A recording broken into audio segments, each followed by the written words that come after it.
প্রিয় ভাই, কখনো এমন মনে হয়েছে সব জায়গায় না বলছে, সব দিক বন্ধ, সবচেয়ে কাছের মানুষটাও এখন আর পাশে নেই? আপনি হতাশ হয়ে তাকিয়ে থাকেন চারপাশে, কিন্তু কোথাও কোনো আলো নেই। বুকের মধ্যে ভারী হয়ে আসে হাহাকার, এখন কি আল্লাহ দূরে? না ভাই, আপনি একা নন। আল্লাহ বলেন, যখন বান্দা আমার সম্পর্কে জানতে চায়, আমি খুব কাছেই থাকি। সূরা বাকারা 186। আল্লাহ বলেননি যে যদি বান্দা সিজদায় পড়ে তখন আমি থাকি। তিনি বলেন, সে জানতে চাইলেই আমি থাকি। কেন সব দরজা একসাথে বন্ধ হয়ে যায়? আল্লাহ আপনাকে মানুষ থেকে মুক্ত করতে চান।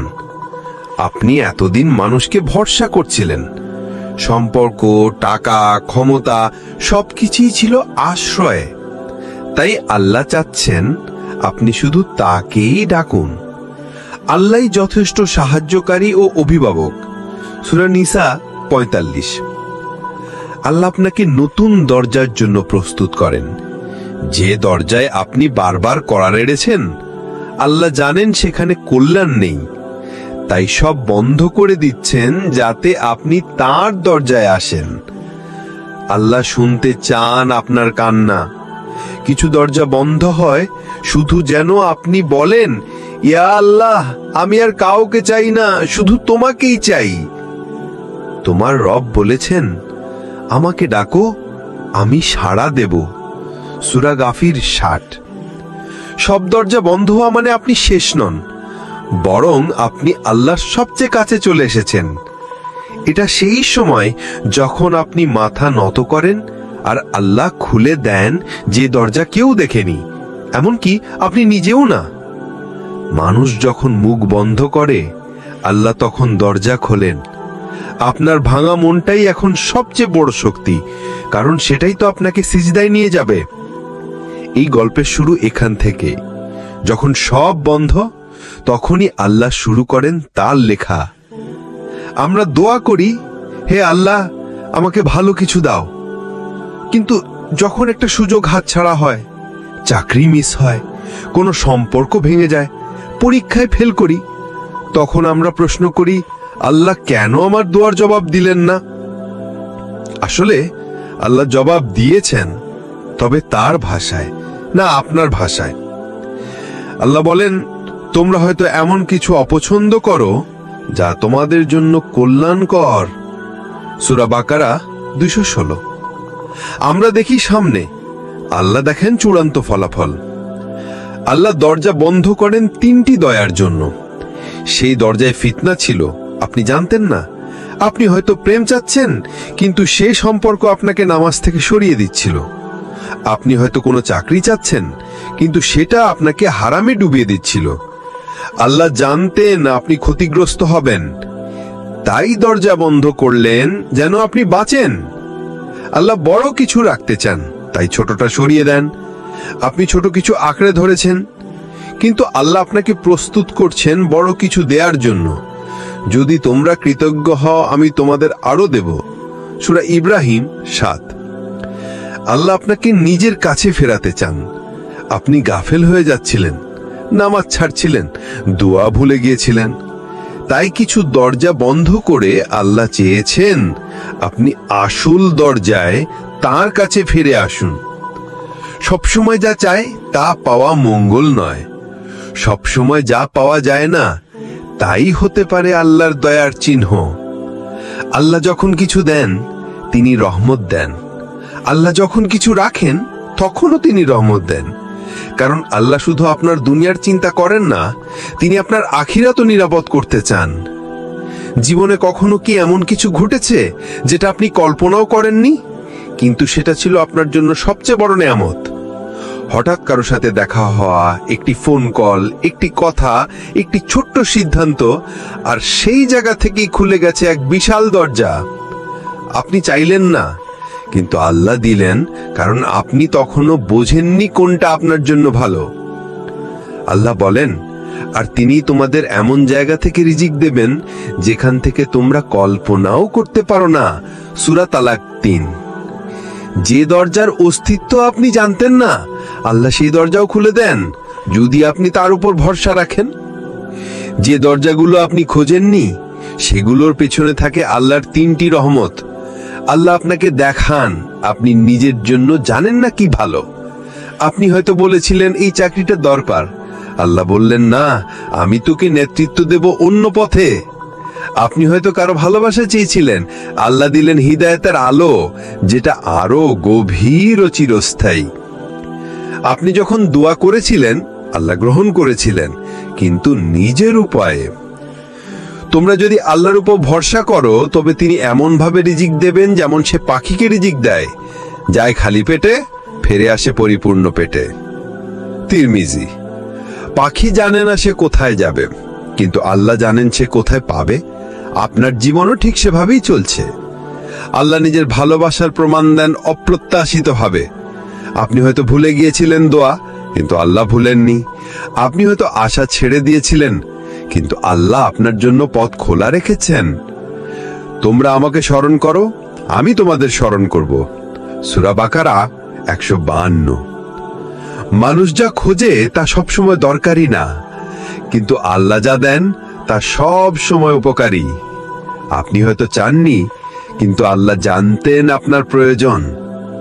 আপনার জীবনের যে দরজাটা হঠাৎ খুলে গেছে, সেটা হয়তো ছিল আপনার কোনো কান্নার চুপচাপ জবাব। তাই হতাশ হবেন না। যে দরজার অস্তিত্ব আপনি জানেন না, সেই দরজার চাবি আল্লাহর হাতেই আছে। মানুষ বদলায়। একসময় যারা আপনার পাশে ছিল, হঠাৎ তারা দূরে সরে যায়। যাদের কাঁধে ভর করে দাঁড়িয়েছিলেন, তারা মুখ ফিরিয়ে নেয়। আর তখনই আপনি বুঝতে পারেন, সবাই সঙ্গী নয়, আর সব সম্পর্ক চিরকাল থাকে না। কিন্তু আল্লাহ, তিনি কখনো মুখ ফেরান না, বরং সব চলে গেলে তিনি সামনে এসে দাঁড়ান। আল্লাহ বলেন, তোমার রব তো তোমাকে পরিত্যাগ করেননি, আর না তিনি তোমার প্রতি বিরক্ত। সূরা আদ-দুহা ৩। রাসূল সাল্লাল্লাহু আলাইহি সাল্লাম যখন একা ছিলেন, মানুষ তাকে ত্যাগ করেছিল। আল্লাহ তখন এই আয়াত পাঠিয়ে বলেছিলেন, আমি তো এখনো আছি। কেন মানুষ মুখ ফিরিয়ে নেয়? হয়তো আপনি ব্যর্থ হয়েছেন, হয়তো তাদের উপকার করতে পারেননি, হয়তো তাদের মনের মতো হতে পারেননি, বা হয়তো তারা আপনাকে ভুল বুঝেছে। মানুষের ভালোবাসা শর্ত সাপেক্ষ, আল্লাহর ভালোবাসা নিঃশর্ত। আল্লাহ কিভাবে আপনার পাশে থাকেন যখন সবাই সরে যায়? আল্লাহ তখন আপনার কান্না শোনেন, যা কেউ বোঝে না। আমি আছি সেই কান্নার সাথেও, যা কেউ দেখেনি, কেউ জানেনি, শুধু আমি শুনেছি। ইবনে কাইয়িম রাহিমা। আল্লাহ আপনাকে সান্ত্বনা দেন যখন কেউ আপনাকে জড়িয়ে ধরে না। নিঃসঙ্গতার গভীর মুহূর্তে আপনার মনে প্রশান্তি আসে, যেটা টাকা, মানুষ বা বন্ধুরা দিতে পারে না। আল্লাহ তাআলা মুমিনদের অন্তরে প্রশান্তি দান করেন। সূরা ফাতহ ৪। আল্লাহ নতুন সঙ্গী ও দরজা পাঠিয়ে দেন, যা আপনি ভাবেনও নি। আপনি হারান একজনকে, আর আল্লাহ পাঠান এমন কাউকে, যার মাধ্যমে আপনি পেয়ে যান ভালোবাসা, ঈমান, ইখলাস ও সাহচর্য। মানুষ যখন মুখ ফিরায়, আপনি ভেঙে পড়েন, আর আল্লাহ তখন বলেন, এখনো আমি তোমার জন্য যথেষ্ট। আল্লাহ তো তার বান্দার জন্য যথেষ্ট নয় কি? সূরা জুমার ৩৬।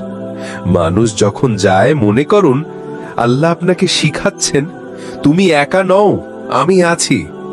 দুনিয়ার মুখ বন্ধ হলেও আল্লাহর দরজা খোলা থাকে, আর সেই দরজার দিকে হাঁটলেই নতুন জীবন শুরু হয়। আপনি হয়তো গভীর রাতে কেঁদেছেন, বিছানার বালিশ ভিজেছে চোখের পানিতে। কেউ জানেনি, কেউ দেখেনি। আপনি শুধু বলেছেন, হে আল্লাহ, আমায় বাঁচাও, আমার আর কোনো রাস্তা নেই। আজ আপনি যেখানে দাঁড়িয়ে, সেই মুহূর্তে হয়তো আপনি বুঝেননি, আল্লাহ শুনেছেন, আর আপনার জন্য দরজা খুলেছেন, যা আপনি তখন দেখতে পাননি। আল্লাহ বলেন, তুমি যদি গোপনে কাঁদো, আমি জানি। তুমি যদি শুধু মনে মনে বলো, আমি শুনি। তুমি যদি আশা ছাড়ো, আমি তখন শুরু করি। অর্থবোধ। আল্লাহর দরবারে কোনো কান্না ব্যর্থ যায় না। গোপন কান্নার পেছনে আল্লাহর 3টি জবাবের রূপ। তিনি আপনার অন্তরে প্রশান্তি দেন যা কারো কথায় আসে না। আল্লাহ তার নূর দ্বারা যাকে ইচ্ছা পথভ্রষ্ট করেন। সূরা নূর 35।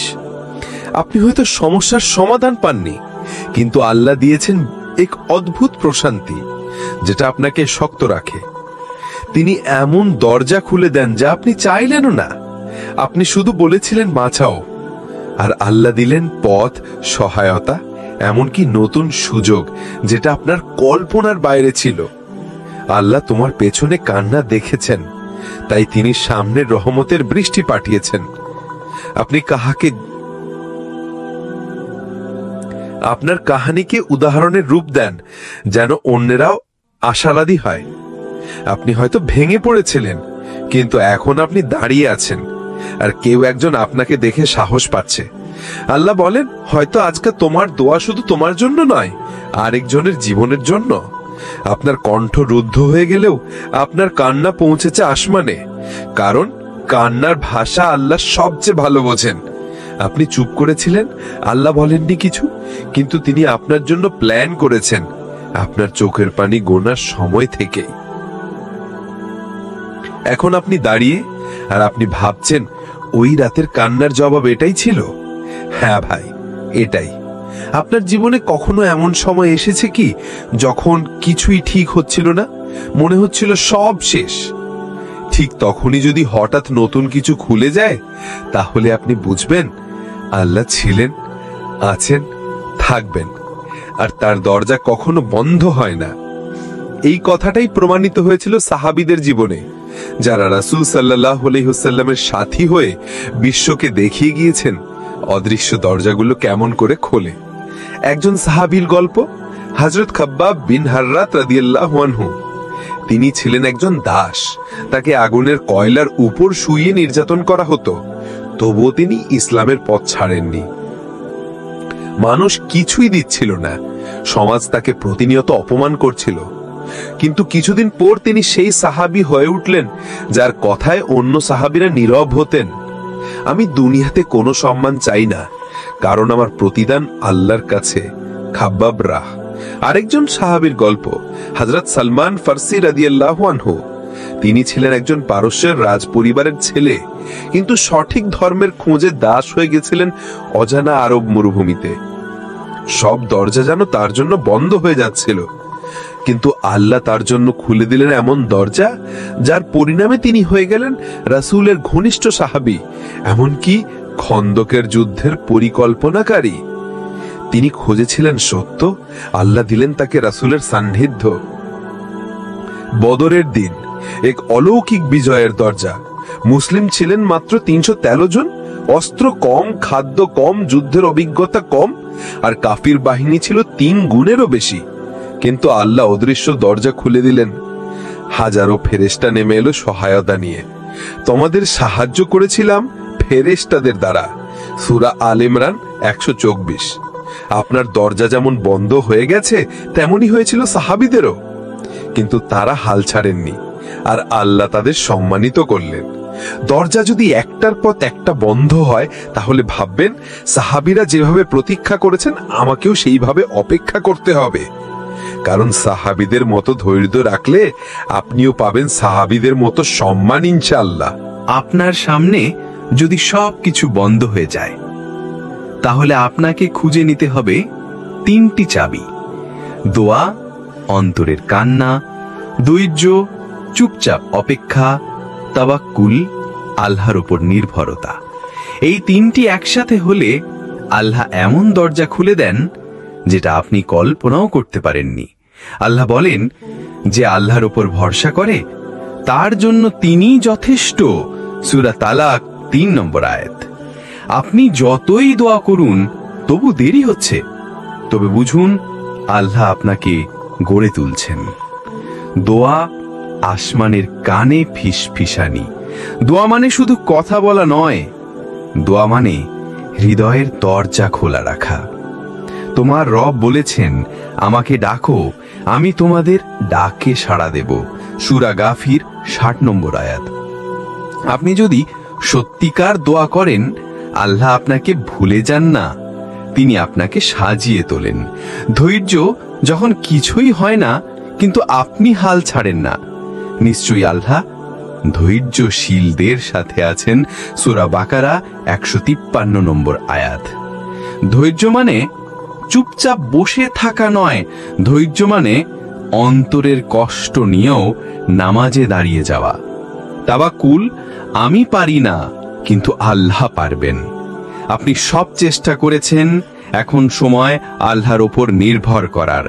তোমরা যদি আল্লাহর ওপর যথাযথ ভরসা করতে তবে তিনি তোমাদেরকে রিজিক দিতেন, যেমন তিনি পাখিকে রিজিক দেন। তিরমিজি 316।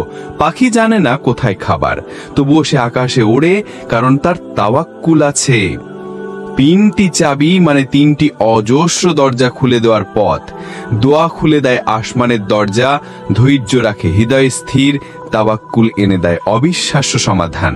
এই 3টে একসাথে থাকলে জীবনে বন্ধ বলতে কিছু থাকে না।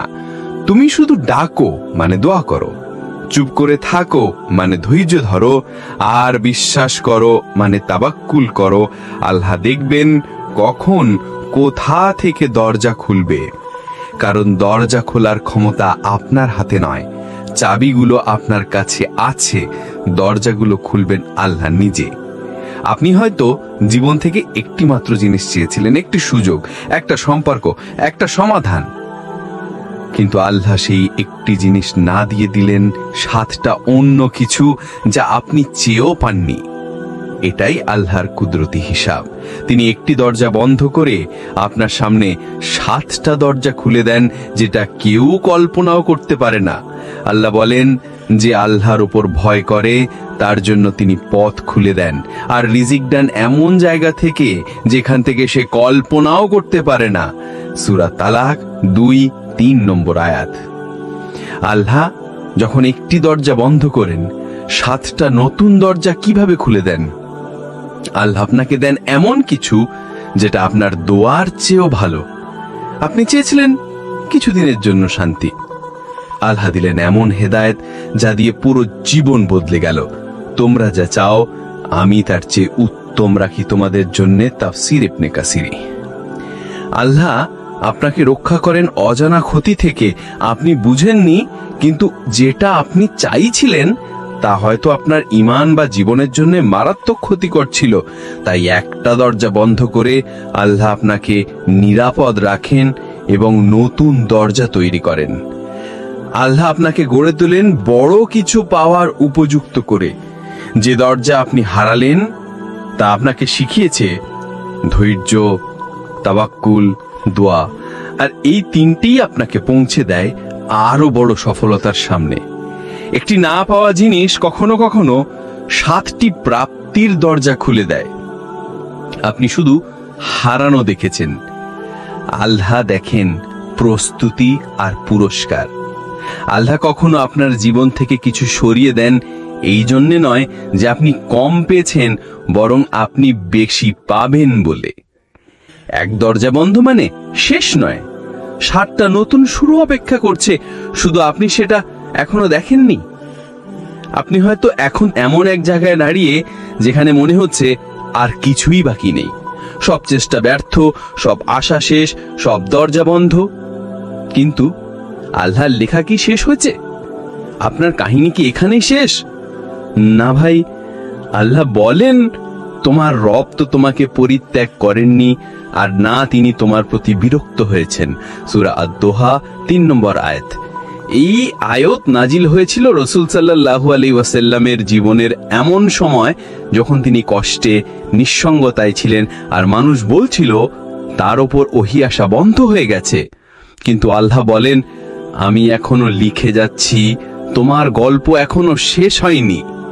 যখন আপনি কাঁদছেন, থেমে যাচ্ছেন, আল্লাহ তখন কলম চালাচ্ছেন। আপনার আগামীকাল হয়তো অনেক ভালো হবে, কারণ আজ আপনি কষ্টে ছিলেন, আর আল্লাহ সেই কষ্টকে পরিণত করবেন পুরস্কারে। আপনার গল্পটা কোথায় শেষ হবে সেটা নির্ধারণ করে আপনি না, আপনার রব। আপনি হয়তো বলছেন সব শেষ হয়ে গেছে, কিন্তু আল্লাহ বলছেন এখনই তো শুরু। তুমি এখনো জীবিত, মানে আল্লাহর লেখা এখনো চলছে। প্রতিটি সকাল, প্রতিটি নামাজ, প্রতিটি কান্না আল্লাহর কলমে লেখা নতুন একটি অধ্যায়, যেটা শেষ আপনি না, আপনার রব নির্ধারণ করবেন। সিরাত তাকওয়া থেকে হৃদয় ছোঁয়া দাওয়াত। প্রিয় ভাই ও বোন, জীবনের সব দরজা বন্ধ হলেও আল্লাহর দরজা সব সময় খোলা। আজকে যদি আপনি সেজদায় ফিরে আসেন, তাহলে এই পুরো সিরিজ শুধু একটি কথাই বলে, আল্লাহ তোমার গল্প লিখে যাচ্ছেন, তুমি শুধু আবার তার দিকে ফিরে এসো।